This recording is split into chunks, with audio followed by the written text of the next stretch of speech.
A cold emptiness suddenly seizes you, like waking in a silent room that doesn't feel like home. You clutch at your chest, heart racing, yet all you sense is a vast, hollow void. That shock, the moment you glimpse a deeper dread, is the spark that lights our journey into Wessel Zapffe's forbidden philosophy. Every day, we chase distractions, scrolling feeds, gaming nights, late-night hangouts, hoping to outrun a nameless unease.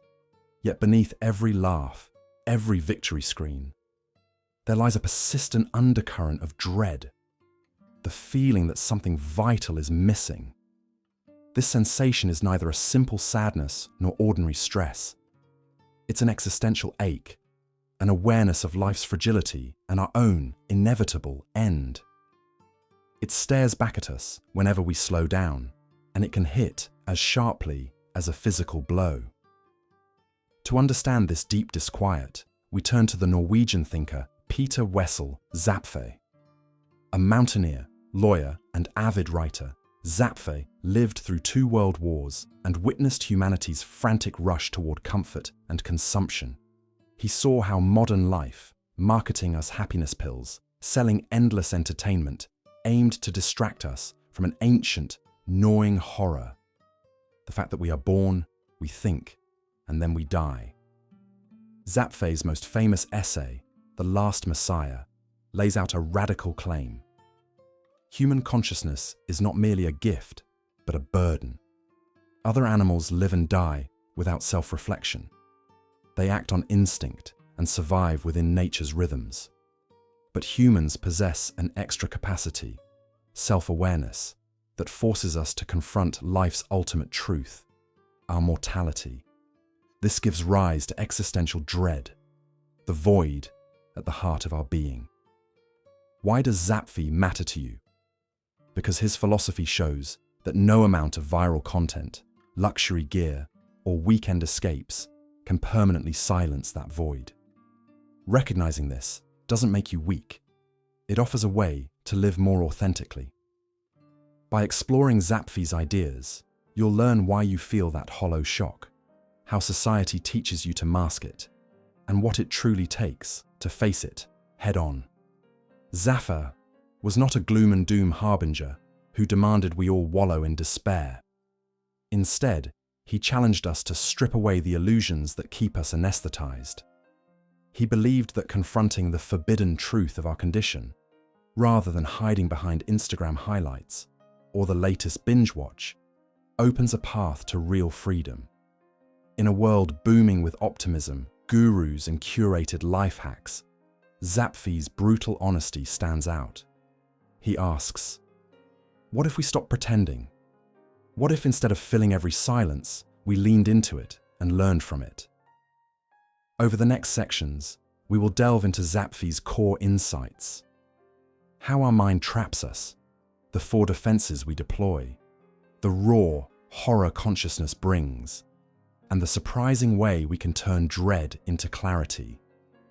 We'll draw parallels to modern life, from dopamine loops on social platforms to the cult of positivity, and then uncover Zapffe's constructive remedy, deliberate exercises in honesty, isolation, and creative engagement. By the end, you'll have practical tools to stop merely surviving and start living with purpose, even in the face of that forbidden void. The mind as a trap. Imagine you're enclosed within a perfectly transparent glass chamber, suspended at the edge of a vast, untamed wilderness. Every sensation, the rustle of leaves, the cry of a distant bird, the caress of a breeze, passes through this invisible barrier and arrives filtered through the lens of your own thoughts. Zapffe argues that this is precisely what human consciousness does. It erects an insurmountable divide between our subjective selves and the seamless flow of nature. Whereas animals live and die immersed in instinct, eating, mating, fleeing danger, succumbing to age, without pausing to dissect the reasons behind their existence, we humans possess a surplus of awareness. We not only experience the world, we experience our experiencing. We reflect upon our reflections. We stare back at ourselves as if we were strangers. This surplus, this extra layer of self-scrutiny, creates an abyss between us and the living world to which we biologically belong.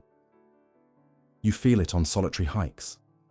The birdsong soothes and enchants, yet a faint, persistent awareness whispers that you are apart from it, an observer rather than a participant.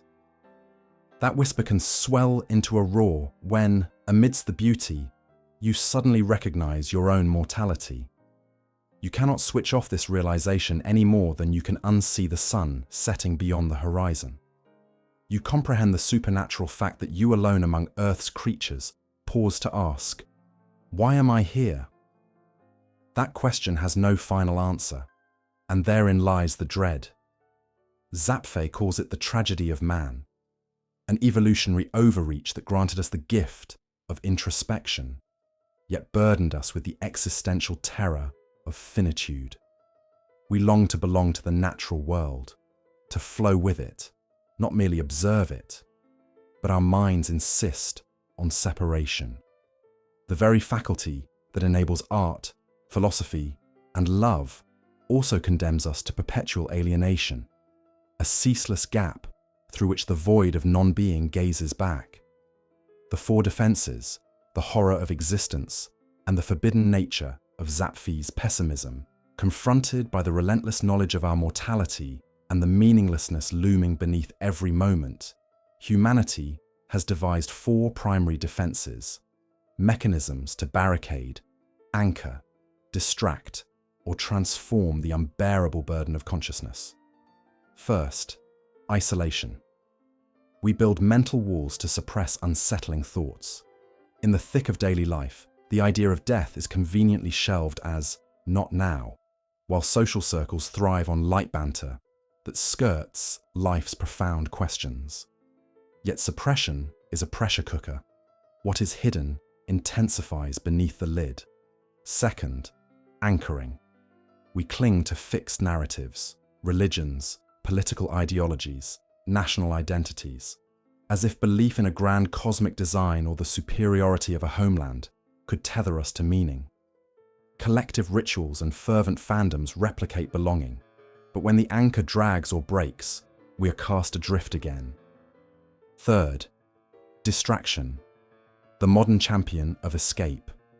Endless scrolling, binge-watching, gaming marathons, side hustles, all serve to drown out the void with dopamine spikes.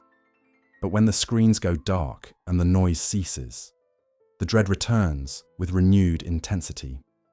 Fourth, sublimation. We channel our anxiety into creation. Art, science, activism, entrepreneurship, fashioning a legacy that feels like defiance of oblivion. Yet achievements can become illusions of mastery. Artistic works, born of anguish, carry that anguish within them, reminders of the void that inspired them. Zapffe's core truth pierces through these defenses.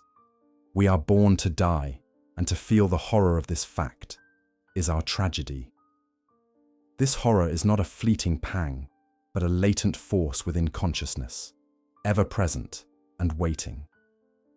In the hush of early morning, after the laughter fades and the party's last guest departs, you may glimpse it, the silent shock of emptiness gaping at the center of your awareness.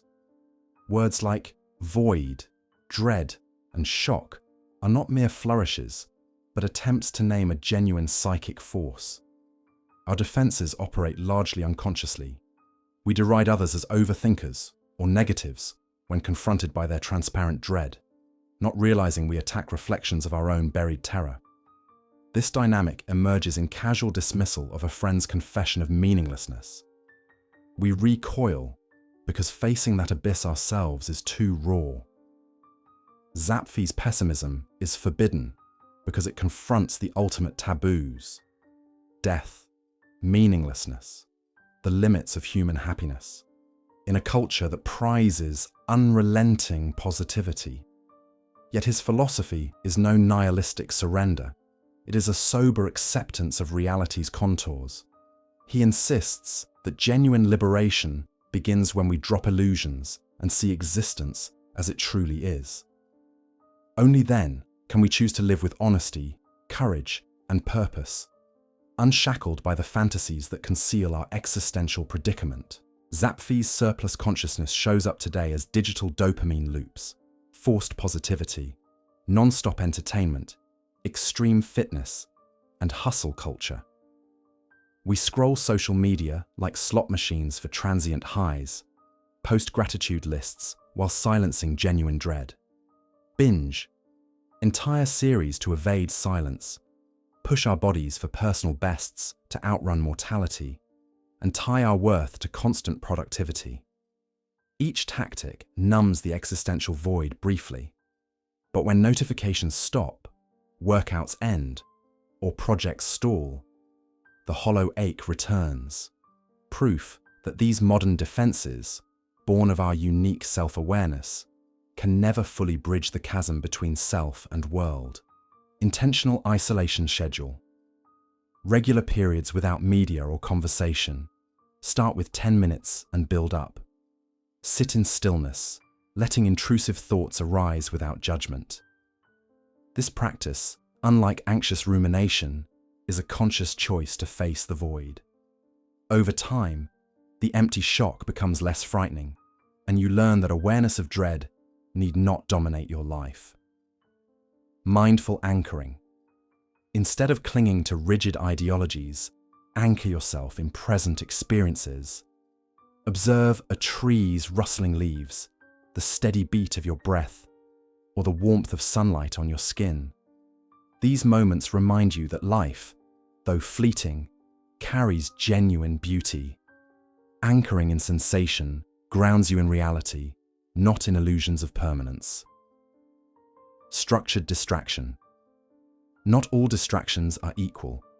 Zapffe valued activities that demand full attention: rock climbing, martial arts, musical improvisation, programming focused on flow states. Such pursuits aren't escapes, but rehearsals in presence. When fully engaged, your mind operates on a different level, momentarily uniting action and awareness. Creative sublimation. Channel existential questions into tangible creations. Write poetry about your fear. Compose music that echoes your dread.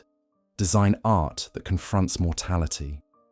This process doesn't eliminate the void, it gives it form. Transforming dread into creativity is an act of defiance against oblivion, allowing you to share and reshape the experience. Community of honest conversation. Form or join groups dedicated to genuine dialogue about life's big questions. Discuss death, purpose, and fear openly, without judgment. These safe spaces validate your experiences and remind you that dread is a universal phenomenon, not a personal failing. Regular reflection practices. Keep a journal specifically for existential reflections. Write about moments when the void surfaced, how you felt, and what defense you used. By mapping these patterns, you gain insight into your personal defenses and learn to choose more constructive responses over time. When the glow of your phone fades and the day's noise quiets, you'll feel the void stir, a pulse of time slipping away, a flicker of life's finitude. Your instinct is to flee into distraction. Instead, pause, breathe. Name the sensation: dread, emptiness, void. This simple act of acknowledgement weakens its hold. You observe the abyss rather than become its prisoner. From here, you face a choice: retreat to fleeting comforts or embark on Zapffe's path, one of mindful solitude, honest anchoring, and creative daring. It's uncomfortable, but liberating. Accept meaning's uncertainty, and you'll find freedom to watch a sunrise without chasing validation, to connect deeply rather than skim the surface, to transform anxiety into purpose. Your challenge: tonight, sit in silence for 10 minutes. No devices, no music. Journal daily about moments you met the void and which defense you used. By facing the void, you honor Zapfe's vision. Living fully means embracing the shadow as well as the light. Rise to the challenge and discover your true capacity to create meaning and feel deeply, even in the face of life's greatest mystery.